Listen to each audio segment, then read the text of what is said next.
জীবনের প্রত্যেকটা দিনকে তুমি সুখ খুঁজে বেড়াও, কিন্তু যতই খোঁজো মনে হয় যেন সেটা হাতছাড়া হয়ে যায়। যদি বলি সুখ কোনো রহস্য নয়, বরং একটা শিক্ষা, একটা দক্ষতা যা আমরা সবাই শিখতে পারি। আজকের এপিসোডে আমরা খুঁজে দেখব সুখ কি জন্মগত নাকি অর্জিত, আর সত্যি কি সুখ শেখা যায়। অনেকেই ভাবে কেউ কেউ জন্মগতভাবে সবসময় খুশি, আবার কেউ কেউ সবসময় দুঃখী। বিজ্ঞান বলে সত্যিটা এতটা সহজ নয়। আমাদের সুখের মাত্রা 50% জেনেটিক, বাকি 40% আমাদের অভ্যাস, চিন্তাভাবনা আর লাইফস্টাইল দিয়ে তৈরি হয়। আর মাত্র 10% আসে বাইরের পরিস্থিতি থেকে, যেমন টাকা, সাফল্য বা সোশ্যাল স্ট্যাটাস। এর মানে কি দাঁড়ালো? আমাদের জীবনের সুখের বড় অংশটা আমাদের কন্ট্রোলের মধ্যে।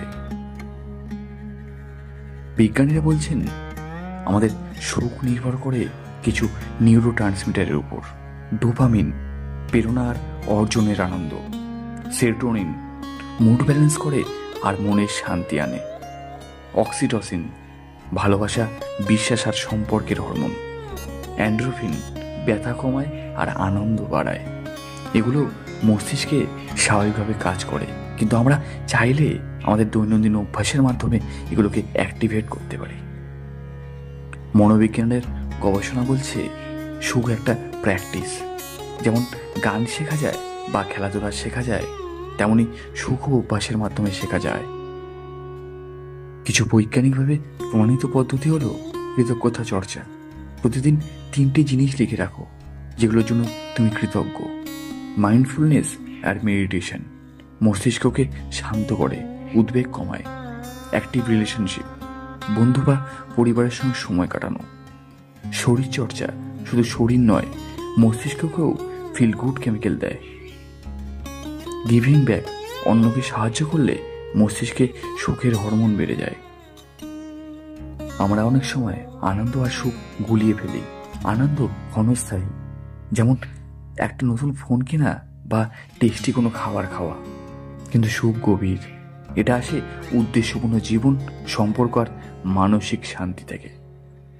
আজকের দুনিয়ায় আমরা অনেকেই সুখ খুঁজি সোশ্যাল মিডিয়ার লাইক, বেশি টাকা বা কেরিয়ারের সাফল্যে, কিন্তু গবেষণা বলছে এগুলো থেকে দীর্ঘস্থায়ী সুখ আসে না।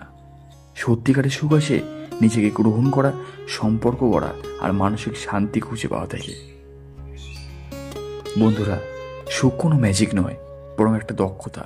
আমরা চাইলে ছোট ছোট অভ্যাস বদলিয়ে আমাদের মস্তিষ্ককেই সুখী হতে রিপ্রোগ্রাম করতে পারি। তাহলে এখন প্রশ্ন হলো, তুমি কি তোমার সুখকে কপালের উপর ছেড়ে দেবে, নাকি প্রতিদিন ছোট ছোট অভ্যাস গড়ে তুলবে যেগুলো তোমাকে সত্যিকারের আনন্দ দেবে?